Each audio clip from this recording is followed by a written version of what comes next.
Chers téléspectateurs, chères téléspectatrices, bonsoir et bienvenue dans ce nouvel épisode de Chevelu Président. Le 20 novembre 2016 a eu lieu la primaire de la droite et du centre dans le cadre de l'élection présidentielle de 2017. Le lendemain, voici ce qu'Alain Juppé avait à en dire. Si on vous avait dit il y a 8 jours, François Fillon fera 44%, vous ne l'auriez pas cru. Et donc il y a une surprise, il peut y avoir une nouvelle surprise. En effet, il y a 8 jours, aucun sondage ne créditait Fillon avec 44% d'intention de vote. Alors moi, j'adore les surprises, mais il doit bien y avoir une explication quand même. Chevelu président, va tout vous expliquer. Vous allez voir qu'en vrai, tout n'est pas si compliqué. Passons aux choses sérieuses. Primaire de la droite et du centre, pourquoi les sondages se sont trompés? C'est la question qui nous intéresse aujourd'hui. Alors avant de commencer, je vous invite à aller voir ma première vidéo qui concerne les sondages présidentiels, qui s'appelle 5 choses utiles à savoir sur les sondages présidentiels, qui explique les différentes notions présentées ici. Je ne vais pas revenir dessus, ça prendrait trop de temps. Donc allez les voir si ça vous parle pas. Ce qui va nous intéresser dans un premier temps, c'est l'analyse des sondages et la comparaison avec les résultats. J'ai sélectionné 4 sondages qui sont parus environ une semaine avant l'élection, avant la primaire. Alors ce que j'ai représenté en guise de résumé, c'est les intentions de vote pour les 3 principaux candidats, ainsi que la marge d'erreur. Donc je ne vais pas rentrer dans les détails de tous ces sondages. Je vous invite à aller vérifier directement dans les sources ce qui a été publié, mais en tout cas, ce qu'on constate, c'est qu'il y a des différences entre les sondages, certes, mais ils restent quand même dans une certaine fourchette assez similaire pour chaque candidat. Et en tout cas, ce qui n'avait pas été prévu, c'est cette montée fulgurante de François Fillon d'environ 20%. C'est quelque chose qu'aucun sondage n'avait vraiment prévu dans ce sens-là. Et c'est la question à laquelle on va essayer de répondre, c'est comment expliquer le fait que ces sondages se soient trompés, et pour cela, nous allons étudier différentes hypothèses possibles et essayer de trouver celle qui paraît la plus crédible. Alors une première hypothèse qu'on pourrait émettre, c'est de dire que les échantillons sur lesquels se basent les sondages sont trop petits. Alors concrètement, les ordres de grandeur, la majorité des sondages interrogent environ 10 000 personnes, et sur ces 10 000 personnes, on a environ 1000 personnes qui se disent certaines d'aller voter, donc ça c'est les voteurs potentiels sur lesquels vont se baser les sondages, et les marges d'erreur dues à l'échantillonnage, du coup, correspondant à ces 1000 personnes, sont inférieures à plus ou moins 5%. Donc, ça n'explique pas les 20% d'écart de François Fillon.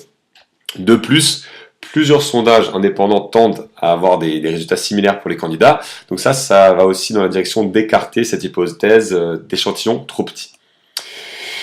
Une autre hypothèse que l'on pourrait émettre, c'est de dire que les échantillons choisis ne sont pas représentatifs. Cependant, les instituts de sondage appliquent une méthode qui s'appelle la méthode des quotas, et certains se réfèrent à une norme, et en tout cas, avant d'être publiés, ils sont examinés pour leur objectivité et leur méthode par la commission des sondages. Donc, on peut, à mon avis, partir du principe qu'ils sont quand même réalisés de manière assez sérieuse. Et c'est pour ça que j'exclurai a priori cette explication.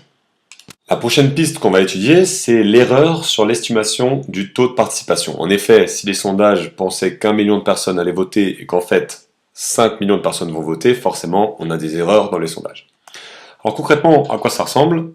On a eu, lors des élections, 4 millions environ de participants, et on a 2 instituts de sondage qui sont vraiment très proches de ce nombre-là. Donc première remarque, certains organismes ont visé juste, alors les 2 autres étaient un peu à côté, mais cependant quand on compare donc avec les chiffres qu'on a vus précédemment, on voit que les instituts qui avaient le mieux estimé la participation sont pas forcément plus proches de l'issue des élections que les autres. Donc ça indiquerait plutôt à penser que c'est pas ça la vraie explication pour expliquer la différence de 20% de François Fillon. La prochaine piste qu'on pourrait explorer, c'est celle de l'effet psychologique. Est-ce que les personnes, lorsqu'elles ont répondu au sondage et qui avaient prévu de voter pour François Fillon, auraient répondu quelque chose d'autre? À mon sens, c'est plutôt pas le cas, puisque ça peut arriver quand c'est des personnalités qui ont vraiment des connotations assez négatives, telles que Donald Trump ou Marine Le Pen, mais à mon avis, François Fillon étant une personne quand même à peu près politiquement correcte, je ne pense pas que cet effet ait eu une importance. Concernant les effets de cadrage, comme on l'a dit plus tôt, pour les sondages réalisés par des instituts sérieux et vérifiés par la commission des sondages, je ne pense pas non plus que cet effet soit rentré en jeu. Du coup, si on exclut toutes les hypothèses énoncées précédemment, qu'est-ce qui nous reste comme explication? Eh bien, il nous reste quand même une piste qu'on n'a pas encore explorée, c'est celle de l'analyse des intentions de vote dans le temps. Alors quand on regarde, en fait, on voit que entre les mois d'octobre et les mois de novembre, la majorité des instituts de sondage avaient tout de même remarqué la progression de François Fillon. Alors plus 10%, plus 7%, et ici entre 11, on passe de 11 à 21%, dans l'étude suivante on passe de 12 à 22. Donc en fait, on avait bel et bien détecté la tendance, enfin en tout cas les sondages avaient quand même réussi à détecter cette montée de François Fillon, donc c'est pas un échec total. Et si on s'intéresse justement, donc là c'était pour la plupart entre octobre et novembre que cette tendance a été détectée, si on s'intéresse au sondage qui a été réalisé le vendredi, c'est-à-dire 2 jours avant l'élection, on voit que cette tendance se confirme et continue de montrer l'essor de François Fillon. Donc ça c'est une piste qui me paraît assez pertinente puisqu'elle met tout simplement en valeur le fait que dans un intervalle de temps très réduit, les intentions de vote peuvent fluctuer très fortement. Donc ici par exemple c'est en 5 jours, les intentions de vote ont pu fluctuer de 8% pour François Fillon. Ça c'est dû au fait tout simplement que certaines personnes changent d'avis assez tard par rapport à l'élection. Donc il ne faudrait pas oublier qu'un sondage en fait ne donne qu'une image des intentions de vote valable à un instant T. Et nous on a tendance en général à se dire ok si les sondages donnent tant et tant d'intentions de vote, ça va correspondre aussi au vote réel le jour de l'élection. Mais ça c'est faux, c'est une erreur d'interprétation. Mais c'est pas le sondage en soi qui s'est trompé. Quand on reprend ici le graphique que j'ai montré en début de présentation, on comparait les résultats lors de l'élection avec des sondages qui avaient été réalisés une semaine auparavant. Mais en fait, c'est ça l'erreur. Puisqu'en fait, on n'avait pas d'informations sur le sens de variation, sur la dynamique. Si on regarde juste la moyenne des intentions de vote, on ne sait pas si Fillon est dans une dynamique positive ou négative. Et de plus, une info qui nous manque, c'est l'information sur les personnes qui sont indécises, qui ont peut-être répondu Juppé ou Sarkozy à tel sondage, mais qui sont encore susceptibles de changer d'avis. Par conséquent, la solution, selon moi, si on veut vraiment se rapprocher des résultats réels, c'est de s'intéresser plutôt à ceux qui peuvent potentiellement changer d'avis. Et la bonne nouvelle, c'est que ça a été déjà réalisé dans certains sondages, par exemple le sondage Cevipof, qui analyse que parmi les personnes qui ont répondu, il y en a 23% qui peuvent encore changer d'avis. 23%, c'est énorme, c'est presque une personne sur 4. Alors si dans la presse, on lisait Juppé obtient 36% des voix, mais une personne sur 4 peut encore changer d'avis, ce serait pas du tout la même chose. On prendrait cette information avec beaucoup plus de distance critique.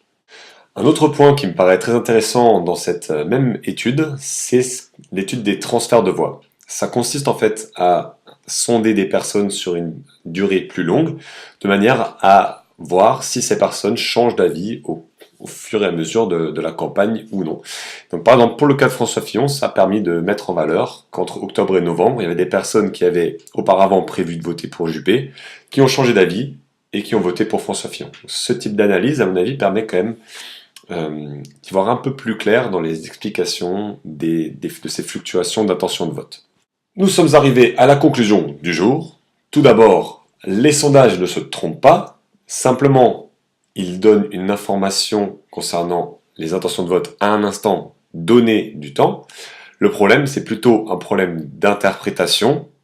Et en général, quand on regarde uniquement la moyenne des intentions de vote pour un candidat, il nous manque des informations pour pouvoir apprécier le tableau dans sa totalité. Et une des difficultés auxquelles se frottent justement les sondages, c'est les personnes qui changent d'avis peu de temps avant l'élection, et apparemment, ça peut arriver, comme l'a démontré le cas de François Fillon. Concernant l'ouverture, une question qui vient spontanément à l'esprit est la question des facteurs qui ont pu amener les voteurs à changer d'avis, justement dans cette dernière période avant l'élection. Et une autre question qui me paraît assez intéressante serait la question du système de vote. Est-ce qu'il n'y a pas un système de vote qui serait plus adapté, puisqu'au final, avec justement une seule voix lors des primaires ou lors des présidentielles, on a une grande partie de l'information qui est perdu. Mais ça, mesdames et messieurs, c'est quelque chose qu'on pourra aborder dans une prochaine vidéo, si vous avez quelque chose à cirer. Donc, en attendant, je vous souhaite à bientôt, parce que c'est très probable que je refasse une vidéo pour le second tour. D'ailleurs, c'est déjà très excitant de se demander si finalement les sondages vont une nouvelle fois se tromper ou pas. Quoiqu'en fait, finalement, ils se trompent pas, mais enfin, bref, vous avez compris le truc. En attendant, abonnez-vous à la chaîne Chevelu Président et partagez la vidéo si ça vous avait appris quelque chose et si vous pensez que c'est utile. Sinon, jetez-la à la poubelle. Et surtout, je vous invite à aller voir les sources par vous-même et à aller lire un petit peu ces enquêtes. Vous apprendrez plein de choses, vous allez voir que c'est super intéressant. Voilà, faites-vous plaisir et à la prochaine.